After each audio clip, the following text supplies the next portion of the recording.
bah, on passe au deuxième volume, là, Bon. à la photo élémentaire. Donc, les composants de l'APN, ça va être bah, comment il est fait. Après, on va passer sur l'exposition. Voilà. Vous voyez comme moi, mode de fonctionnement, différentes sources de lumière et différents types de sujets. Voilà, donc l'éclaté de votre appareil. Donc l'image devant qui passe par l'objectif, qui est reprise par le fameux capteur là à l'arrière. Le capteur, donc c'est une plaque qui est composée de plein de petits éléments qu'on va voir un peu plus loin et qui enregistre. Voilà, c'est l'enregistreur de votre image. Après, ça part sur un microprocesseur qui, lui, va envoyer l'image sur votre écran LCD. À côté de ça, on a la carte mémoire qui, elle, enregistre toutes les images que vous prenez. On a le viseur. Donc, on a un viseur. Alors, sur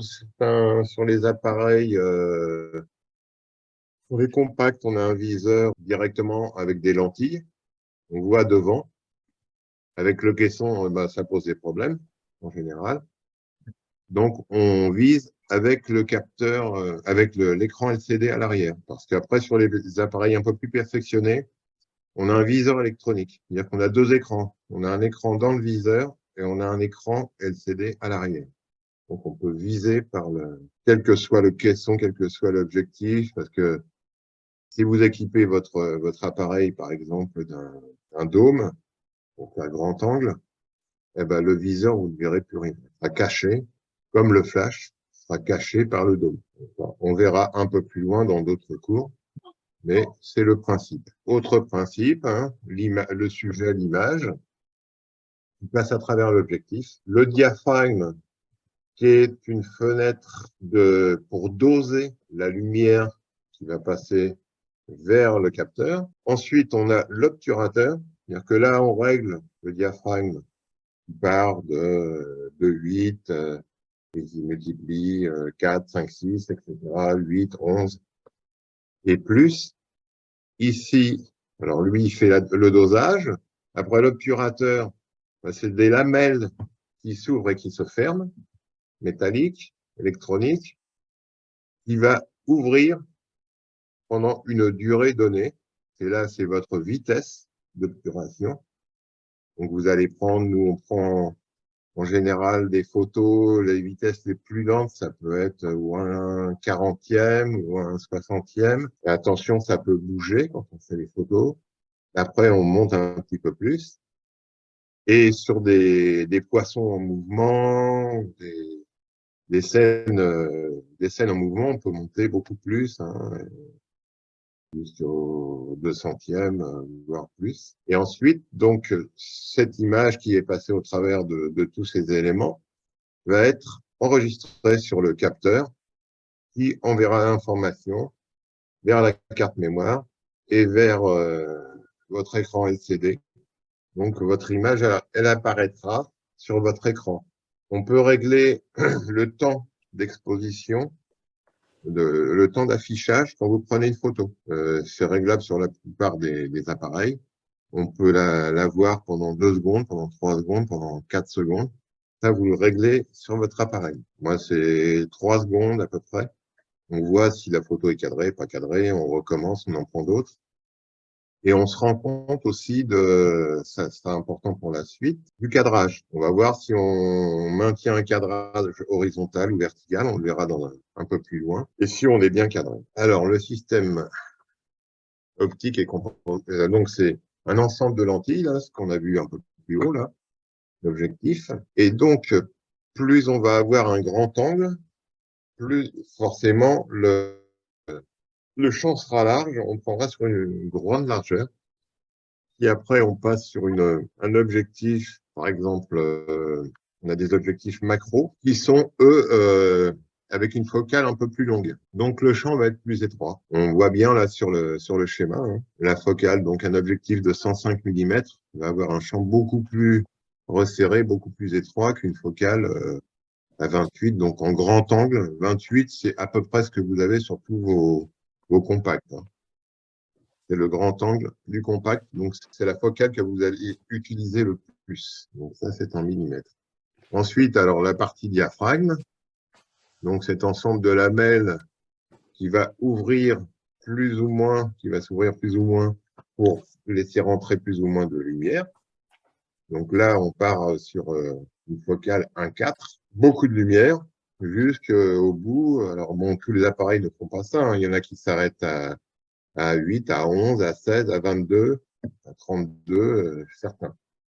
Ça, c'est toutes les ouvertures possibles sur vos appareils pour laisser passer plus ou moins de lumière. Alors, ce qui est important, comme on voit sur le schéma, c'est qu'en fonction de la taille du diaphragme, quoi, on voit que on aura plus ou moins de netteté sur le fond. C'est ce qu'on appelle la profondeur de champ. Et donc, vous voyez qu'à une grande ouverture, on a très peu de profondeur de champ, alors que quand le diaphragme est très fermé, par exemple sur F32, en fait, on a une très grande zone de netteté. On peut C'est ce qu'on a. avoir une netteté quand on est sur 22, 32 sur certains appareils, on peut avoir une netteté qui part de 40 cm jusqu'à l'infini. Alors qu'à 1,4, quand vous allez faire par exemple de la macro, si vous ouvrez très fort comme ça, vous allez avoir votre faveline, elle va être, vous allez avoir la partie avant avec les antennes nettes, et Ouais. c'est tout. Tout le reste, ça trouble. Donc, on va essayer de trouver une ouverture plus fermée, au moins 5, 6, 8. Et là, il faudra compenser, on le verra plus loin, par un apport de luminosité en ISO plus fort ou avec l'éclairage, donc qui lui va vous permettre de fermer davantage votre diaphragme. Alors voilà, ensuite c'est la vitesse. Alors donc la vitesse, un millième, nous on s'en servira pas, mais un 500e ou un 250e, on va s'en servir.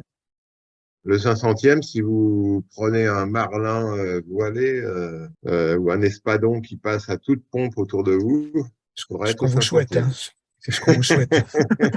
Après, vous verrez que quand vous faites des photos avec les rayons de soleil qui pénètrent dans l'eau, il faut être au 1/250e pour avoir les rayons du soleil qui apparaissent sur votre photo. Si vous prenez plus lentement, vous ne les aurez pas. Mais c'est là dans une photo d'ambiance en général, où on a les rayons de soleil qui pénètrent. Alors vous allez avoir un premier plan, ou une épave, ou un poisson, ou une gorgone, et derrière des rayons de soleil, là, vous essaierez de vous mettre une priorité vitesse, donc 1/250, et là, vous aurez vos beaux rayons de soleil qui pénètrent, et ça sera magnifique. Et puis ensuite, vous pouvez très bien travailler entre 125 et 1/60e pour les sujets qui bougent pas beaucoup, il n'y a aucun problème, au 60e, ça fonctionne. Et en dessous, non, on évite parce que là, c'est vraiment un peu la chance, hein. Un 30e, ça devient compliqué et en dessous, c'est encore plus compliqué. Ou alors, faut vouloir des effets spéciaux. On arrive sur nos capteurs. Alors, les capteurs, là, on a un bel exemple. Donc, le capteur qui va enregistrer une image. On a ici du 24-36, donc le plus grand capteur pour faire de la plongée sous-marine. On appelle plein format aussi. Plein format, voilà. Après, on a beaucoup les appareils hybrides qui sont en 4 tiers. Donc, c'est la partie verte, là, vous voyez, tout petit en 4 tiers. Ensuite, on tombe sur le 1/6e, qui là, c'est la partie jaune, donc qui est beaucoup plus petite, qui concerne les compacts experts, les Canon, comme les Sony, ou le TG6, je ne sais pas s'il est sur un 6e ou plus petit.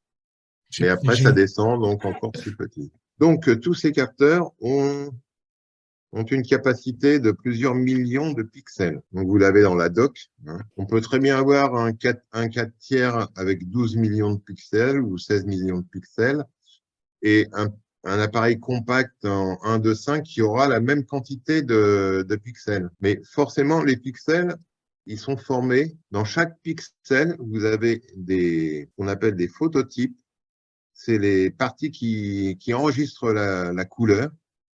Vous avez 2 carrés verts comme cela, un bleu et un rouge.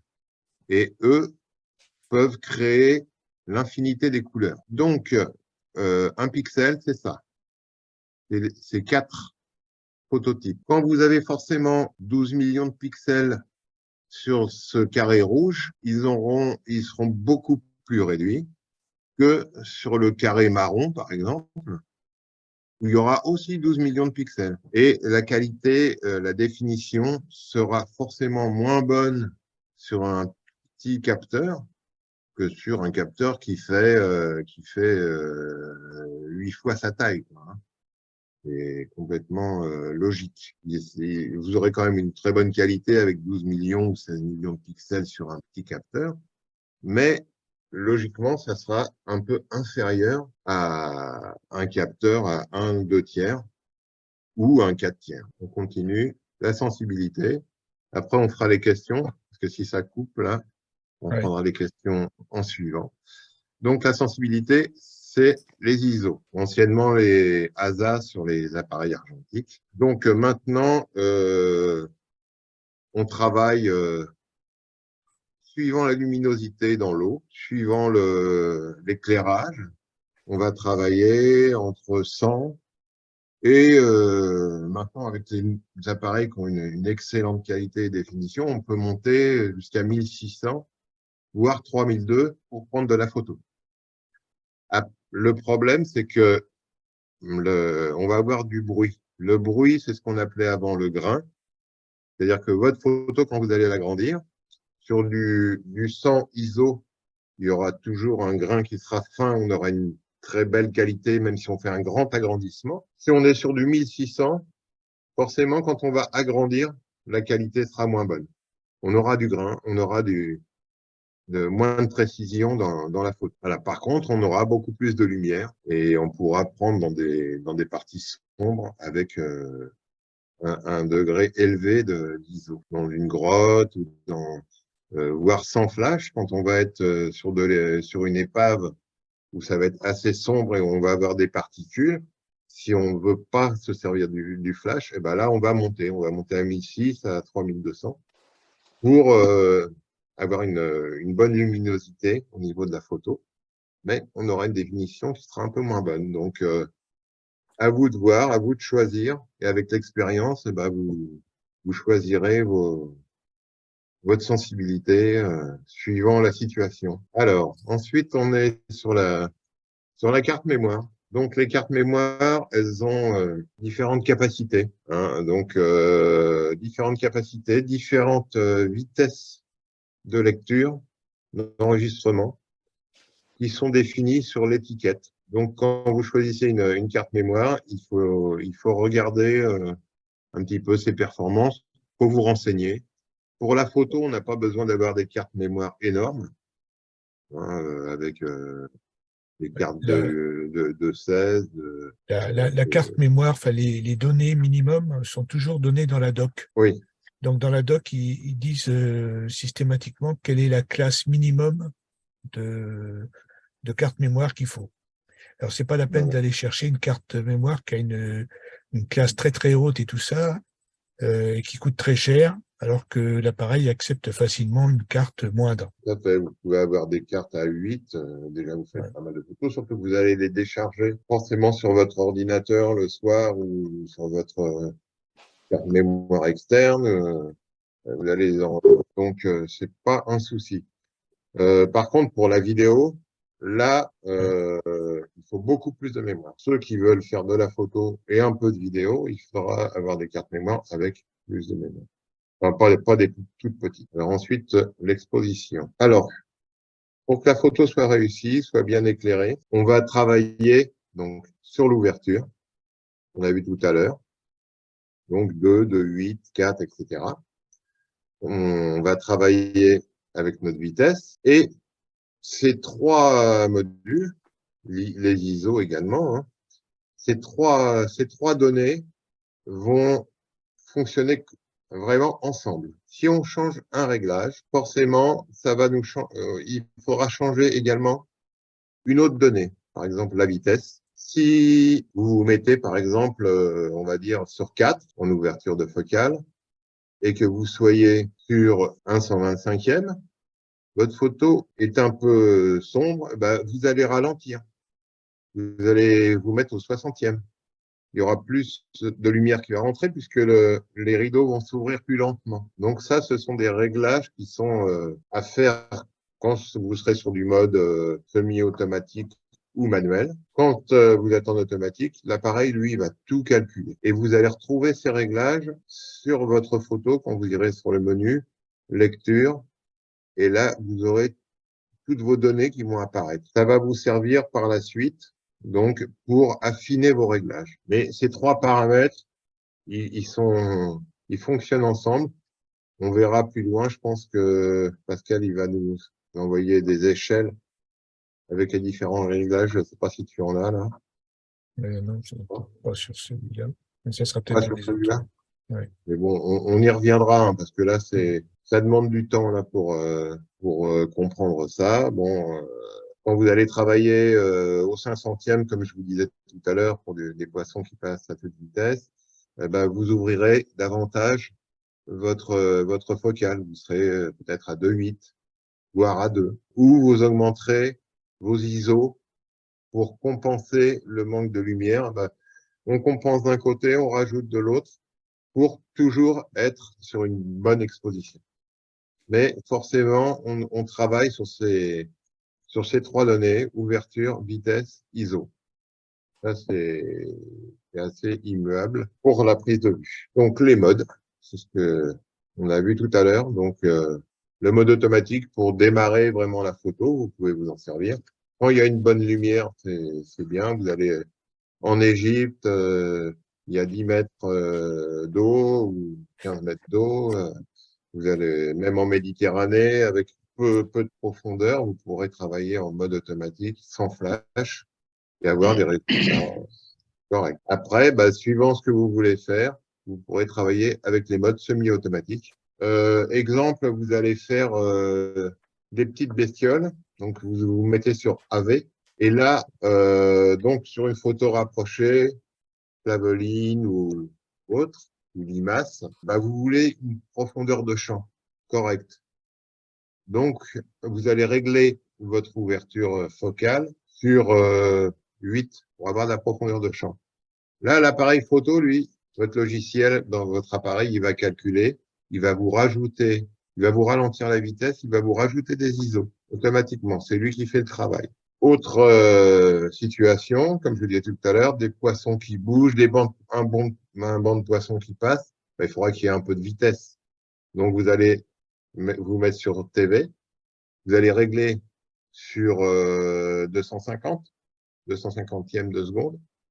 Et là, bah, le calculateur, le logiciel de votre appareil photo, va travailler, lui, sur votre ouverture et sur vos ISO. Il va les régler automatiquement pour que votre photo soit bien exposée. Donc, on se sert de ces modes suivant la situation.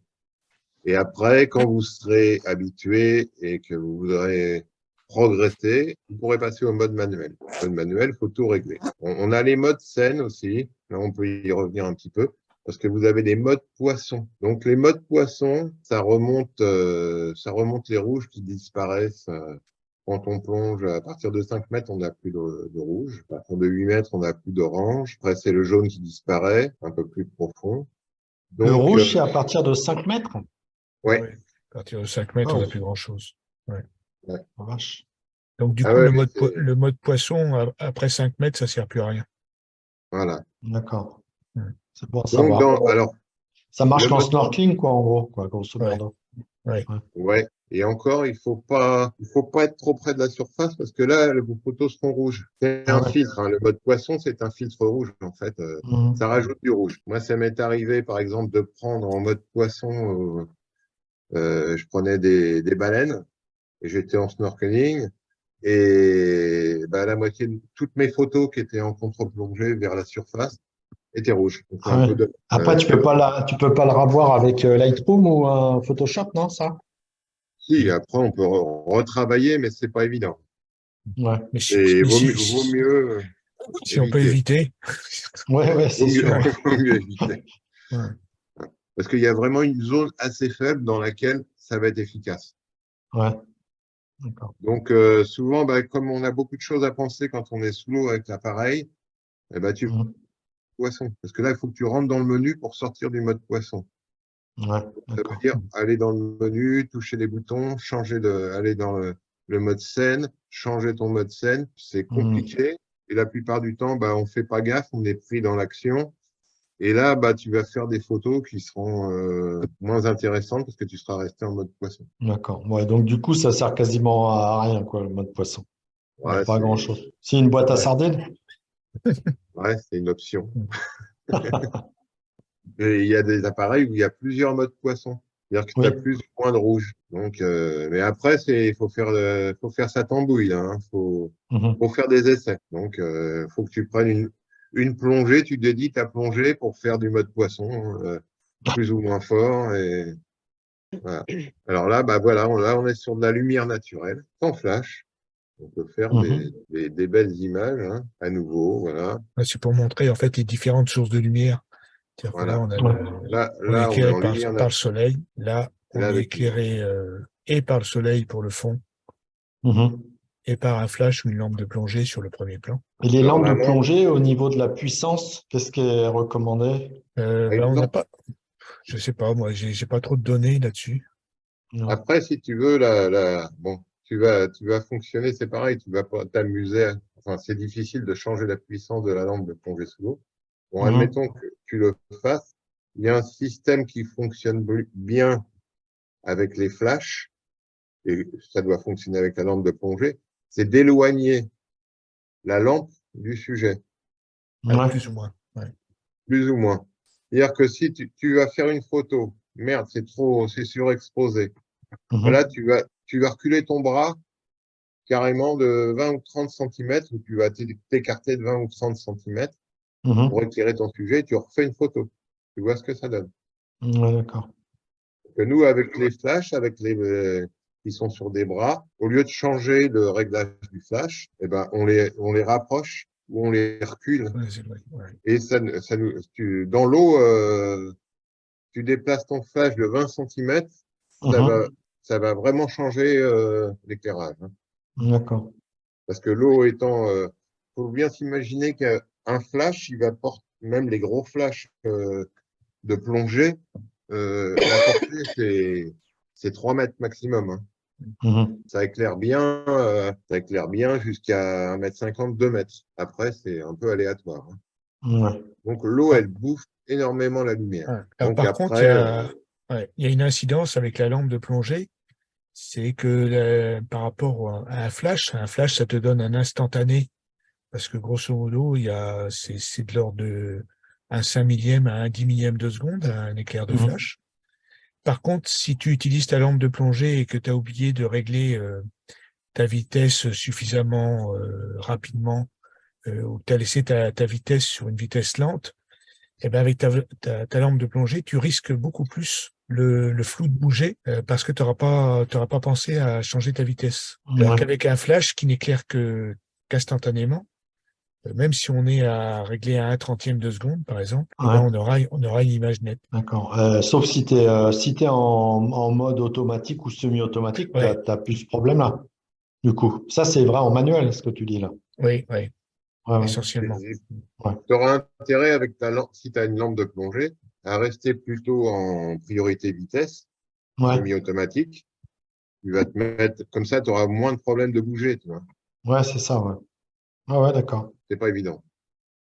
Si tu as un peu de courant ou n'importe quoi, tu peux pas. Tu peux Ouais. pas et te tenir, te stabiliser, prendre la photo, écarter ta torche pour prendre la photo. C'est là Ouais. où les limites, elles arrivent vite, quoi.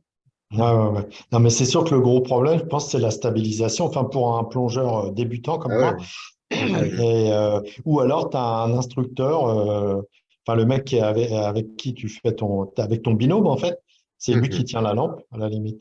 Tu lui files 10 euros avant de plonger et puis voilà. Ça marche qu'un temps, hein. C'est un boy. Ouais, ouais, Faut qu'il y ait ouais. un boy. Ou alors, si ton épouse, elle plonge avec toi, tu peux confier la lampe, Ouais, si elle est gentille. éventuellement. Il faudrait déjà que je trouve une épouse, mais bon. Bon, faut Mais commencer après, par un binôme. j'ai envoyé l'autre jour, tu vas sur AliExpress, ça coûte rien, hein. Une platine avec un bras, Ouais. C'est vraiment super abordable. Parce que si tu vas au vieux plongeur ou à Photo d'enfer ou autre, là, tu vas le sentir passer. Mais tu prends du chinois qui est de très bonne qualité. Ouais, ouais. C'est du matériel. Donc, franchement, maintenant, ils sont à la hauteur au niveau qualité. Pas pour les Mhm. flashs, hein, mais les lampes, j'en sais rien. Mhm. Mais ce qui est accessoire, pour 50 euros, tu as un bras avec une platine, quoi, hein. Ouais. Ah bah ça m'intéresse, hein, effectivement. Je me Voyez et tout, demandais où aller c'est acheter le matériel, parce que ça coûte très cher. Et comme moi, j'ai un vieil appareil, un TG4, j'ai pas spécialement envie d'investir des fortunes dans tout ce qui va avec. J'ai un caisson, hein, Ouais, mais il ouais. me manque platine, bras. Mais bon, voilà, investir des Et centaines ben, d'euros dans un appareil qui, dès qu'il tombera en panne, sera mort parce que je pourrais pas le remplacer ni quoi que ce soit. Ça refroidit un peu, quoi. Mais donc, AliExpress, ok.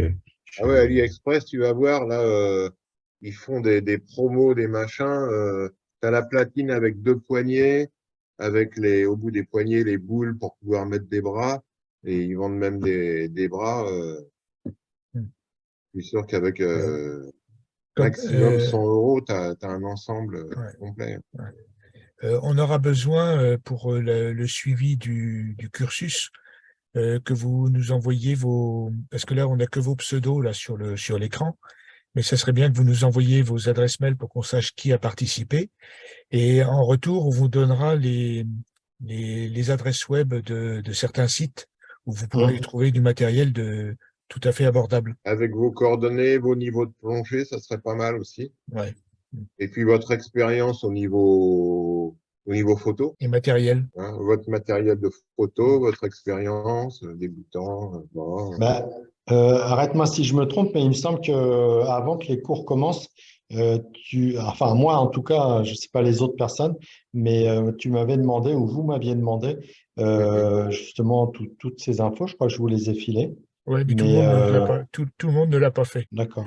Ouais. Ouais, non, on va essayer d'avoir une petite base de données, tu vois, Ouais, ouais, d'accord. pour que tout le monde soit répertorié, comme là, si tout le monde suit le cours de niveau 1, déjà, on sait, on connaît les matériels et c'est pas mal, quoi. Ok, ben, je vais envoyer ça. Je me souviens plus si j'avais répondu ou pas. Donc, je vais Non, mais tout c'est pas renvoyer. grave, mais bon, si vous pouvez, ouais. Et puis pour les séances en piscine, c'est pareil, il faudra nous dire ce dont vous avez besoin, parce que nous, on va sortir, on aura des blocs, hein, bien sûr. Pour les gens qui ont leur gilet, leur détendeur, ils peuvent venir avec. Ça évite, nous, ça nous évite de la manutention. Et puis, ceux qui n'en ont pas, ils nous le disent. Et là, pour les cours piscine, il faudra absolument qu'on sache. Et votre taille, à Ouais. la limite, Bon, on fera un rappel là-dessus. Ouais. on Ouais. fera un rappel, mais Ouais. j'annonce déjà, quoi. Alors, On a bientôt voilà, fini. Ouais. des belles photos. Donc, la photo Hmm. proxy. Donc, c'est la photo qui est à une distance en moyenne entre 20 cm et 50 cm du sujet. Mhm.